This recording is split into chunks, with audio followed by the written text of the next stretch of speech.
How the 2008 recession ruined the Beatles Rock Band video game. One of the final games of the golden period of band games is also one of the best. The creation of the Beatles Rock Band might have been seen as the case of the video game Sliding Doors. Danny Harrison met then MTV president Van Toffler by chance in 2006. This was shortly after Harmonix and Red Octane had split, with Activision buying Red Octane and the Guitar Hero IP, and MTV buying Harmonix to create a new music game. Danny Harrison, son of former Beatle George Harrison, suggested including multiple instruments in MTV's new rhythm game. Little did he know that this idea was already in the works in the run-up to the release of the first Rock Band game the following year. After further discussions between Harrison and Harmonix president Alex Rygopoulos, the idea was solidified and a proof of concept using existing Rock Band assets with the Beatles music was shown and approved. In comparison to other band-based rhythm game releases, the game's legacy was significantly boosted by having one of the most famous band names behind it, keeping the game alive.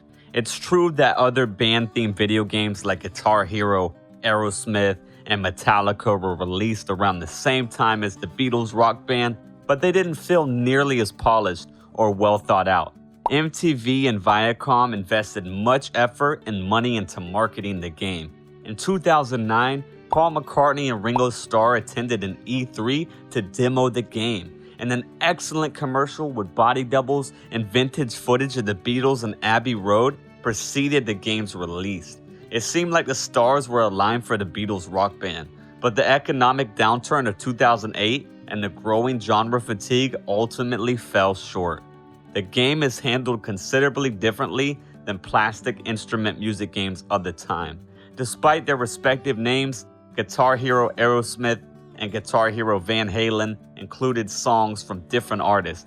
However, the Beatles music was the only kind offered by the Beatles Rock Band.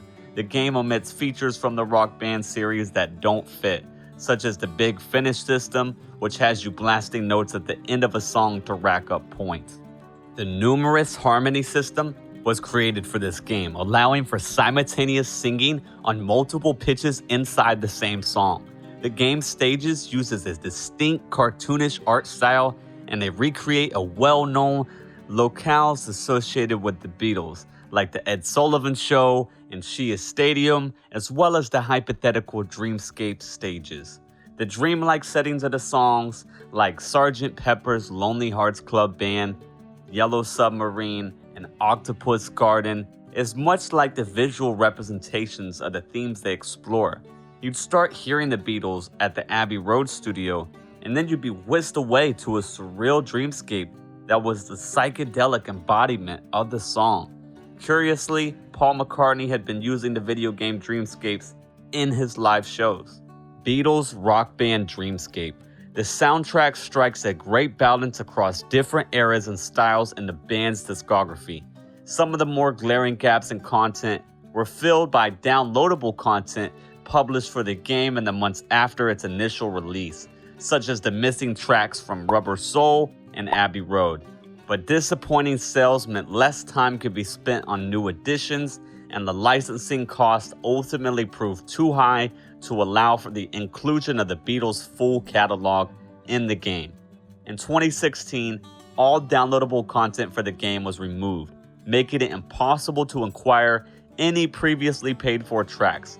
Other than resorting to illegal means, there is no way to legally relive these songs while playing the game. And the Beatles Rock Band is the greatest video game love letter ever made. Playing like a well-oiled machine, as the series had been known for, and with stunning visual flair befitting the Beatles catalog, the game is a must-play.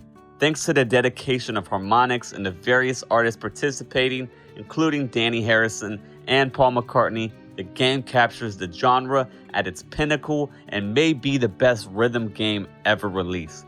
So what are your thoughts on today's video? Let us know in the comment section below. And if you haven't done so already, make sure you subscribe so you don't miss any of our incredible videos. And keep an eye out for the next video. Thanks for watching. Bye for now.